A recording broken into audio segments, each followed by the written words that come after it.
ஆண்டவராகிய இயேசு கிறிஸ்து நாமத்தினால உங்களுக்கு என் அன்பின் வாழ்த்துக்கள்.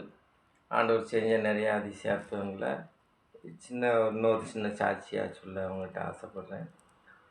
நாங்கள் ஒரு பாஸ்டர் திடீர்னு எங்கள் வீட்டுக்கு வந்தார், செபிச்சார். ஒரு சின்ன காணிக்கை வாங்கி கொடுத்தோம், போயிட்டார். திடீர்னு கொஞ்ச நாள் கழித்து திருப்பி ஒரு நாள் வேகமாக வந்தார்.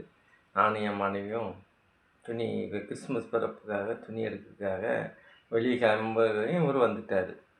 அப்போ என்னையா எங்கே கிளம்பிட்டீங்க இருக்கீங்க?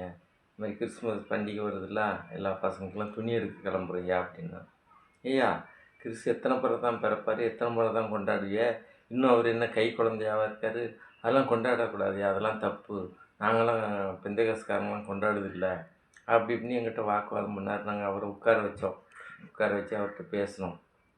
ஐயா கிறிஸ்மஸ் நம்ம 25 கிறிஸ்மஸ்னால் ஊர் உலகமே இந்த மாதிரி கிறிஸ்பரத்துன்ட்டு எல்லா ஜாயத்தும் சொல்கிறாங்க. முஸ்லீம் சொல்கிறாங்க, இந்துக்காரங்க சொல்கிறாங்க, எல்லாருமே சொல்கிறாங்க. ஒரு எத்தனை இந்து குடும்பத்தில் ஸ்டார் ஏறுது அது உங்களுக்கு தெரியுமா? எங்கள் மேனேஜர் தினத்தந்தி மேனேஜர் வீட்டை கடன் தான் நான் போகணும். அவர் பெரிய ராமர் பக்தன். வெள்ளிக்கிழமைனா உள்ளே போய் எல்லா சாமிக்கும் பூசை போட்டு தான் வெளியே வருவார். அவர் என் வீட்டில் ஸ்டார் ஏறுறதுக்குள்ளே அவர் வீட்டில் ஏறி இருக்கோம். இதை பார்த்து என் மனைவிட்ட போய் மேனேஜர் வீட்டில் ஸ்டார் போட்டாச்சா, நீ இன்னும் போடலையா அப்படி கேட்பான். அப்படியாப்பட்ட கிறிஸ்துமஸ் கிடையாதுன்னு சொல்லிட்டில்ல அப்படின்னு பேசினேன். அவர் அந்த நேரத்திலே மனம் உடஞ்சி அவர் உடனே மாறி, சரியா நீ இவ்வளோ நாளும் நான் புத்தி இல்லாமல் இருந்துட்டோம், ஆராதிக்காமல் இருந்துட்டோம், இந்த ஆண்டுகளிலிருந்து நானும் கண்டிப்பாக நான் ஆராதிக்கேன் அப்படி அந்த நிமிஷமே அவர் மனம் மாறி போய் நல்லா பிரியாணி கிண்டி கிறிஸ்மஸ் கொண்டாட ஆரம்பித்தார். இந்த மாதிரி ஆண்டவர் நிறையா எண்ண முடியாத அதிசயங்கள். அப்புறம் அவர் என்ன பண்ணார், ஒரு முறை வாங்க என் கிராமத்தை கிராம ஊழியத்தை பாருங்கன்னு கூப்பிட்டு போனார். அங்கே போனால் அந்த வீடு கூட பூஸ்மானில் வாடகை வீட்டில் வச்சு ஊழியம் நடத்துகிறார். சரி பார்த்தோம், வீட்டெல்லாம் சந்தித்தோம். என்னை கொண்டு அப்போ நான் வரும்போது என்கிட்ட பேசிட்டு வர்றாரு. இந்த கிராமத்தில் ஒரு சபை கட்டிட்டு நான் ஒரு 4-5 கிராமத்தை கூப்பிட்டு ஜாமுன்னு ஆராதனை பண்ணுவேன், தான் என்னையால் சபை தான் கட்ட முடியல அப்படின்னு சொல்லி என்கிட்ட வருத்தப்பட்டு என்னை வீட்டில் விட்டுட்டு அவர் போயிட்டார். அப்போ நான் போய் நிறைய ஆண்டவர்கிட்ட போய் முட்டு போடுறேன். ஆண்டவர் ஒரு சர்ச்சு தானே கேட்காரு, சொந்த வீடு கூட கேட்கலையே, கொடுக்கலாமே, இது ஒன்றும் பெரிய விஷயம் இல்லையே அப்படின்னு நான் ஆண்டவர்கிட்ட முட்டி போட்டு செபிச்சுட்டு நான் தூங்குகிறேன். எனக்கு ஆண்டவர் ஒரு தரிசனம் காட்டுறாரு. அந்த கிராமத்தில் வாழை எல்லாம் போட்டு வச்சுருக்கு, தேங்காய் உடைச்சி வச்சுருக்காங்க, பைபிள் இருக்குது. ஒருத்தர் ஓங்கி மண் வெட்டி வச்சு வெட்டுறாரு. இந்த மாதிரி ஆண்டவர் எனக்கு ஒரு தரிசனத்தை காட்டினவர். அவருக்கு நான் வேலைக்கு நான் டூட்டிக்கு போனோடனே காலையிலே அவருக்கு ஃபோன் பண்ணேன். ஐயா உங்களுக்கு சபை கட்டியாச்சு அப்படின்னேன். அவர் விளையாட்டுறா, நானே லோன் வாங்கி கட்டிட்டு கிடக்கேன், இன்ட்ரெஸ்ட்லாம் போட்டு கட்டி கிடக்கேன்.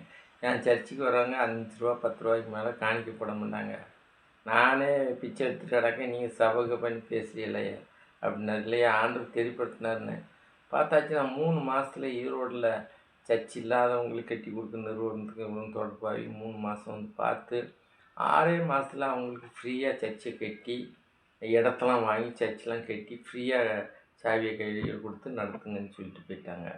இந்த மாதிரி ஆண்டவர் எங்கள் ஜெபத்துக்கு பிறகு இந்த மாதிரி ஒரு பெரிய காரியம் செய்கிறாரு. ஒரு ஊழியக்காரர் ரொம்ப வருஷமாக அங்கே ஊழியம் செய்கிறாரு. ஆனால் சொந்த வீடு கிடையாது, வாடகை வீட்டில் தான் இருக்கார்.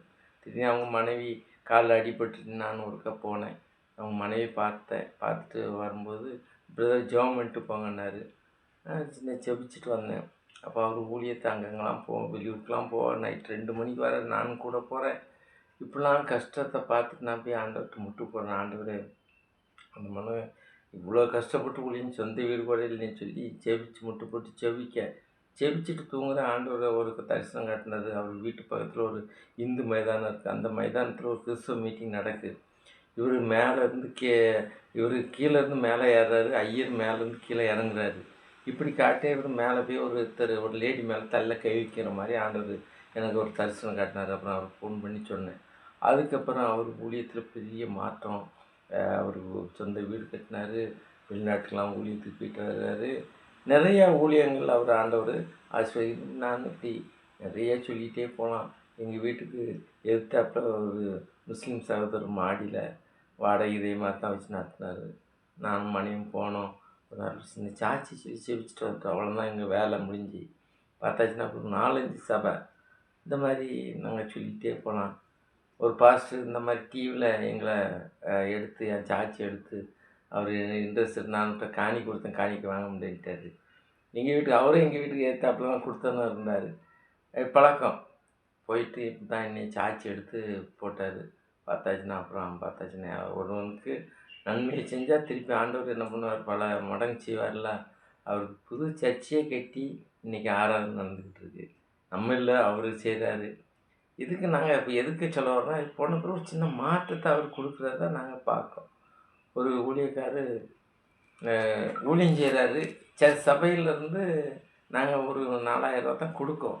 அதை வச்சுக்கிட்டு அவர் ஊழியம் செஞ்சுட்டு கிடக்காரு. பசங்களாம் சின்ன சின்ன பசங்க. அப்போ நான் சொன்னேன், தம்பி ஊழியத்தில் அழைப்பு இருந்தால் நீங்கள் ஊழியம் செய்யலாம், தப்பு இல்லை. இல்லை நல்ல வேலைக்கு போயிருங்க, வேலையை பார்த்துட்டே நீங்கள் ஊழியம் செய்யலாமா அப்படின்னேன். இல்லையா ஆண்டவர் அழைப்பு ஊழியம்தான் அப்படின்னாரு. சரி நான் ஒன்றும் சொல்ல, நான் போயிட்டேன். பார்த்தா திடீர்னு ஒரு 10 நாள் கழித்து நானும் என் மனைவியும் ஒரு ரோட்டுக்கு போகிறோம். அவங்க ஒய்ஃபு அங்கே நின்றுட்டு, ஐயா என்னம்மா அப்படின்னேன். என் வீட்டில் உடம்பு சரியில்லாமல் இருக்கார் 10 நாள் அப்படின்னாரு. நானும் மனைவியும் போனோம். போயிட்டு அவருக்காக ஜெபிச்சுட்டு வந்துட்டோம். சிஎம்சியில் நல்ல வேலை செய்கிறாரு. இப்போ ஊழியம் செய்கிறார். இந்த மாதிரி ஆண்டவர் எண்ணி முடியாத சிறப்பங்கள் நிறைய சொல்லிகிட்டே போனோம். நான் இதோட ஊழியத்தை முடித்துக்கிறேன். எங்கள் ஊழியத்தை அறிமுகப்படுத்துங்க. நீங்கள் அறிமுகப்படுத்த உங்களுக்கு பெரிய ஆசீர்வாதம் மாற்றங்கள் வரும். நன்றி.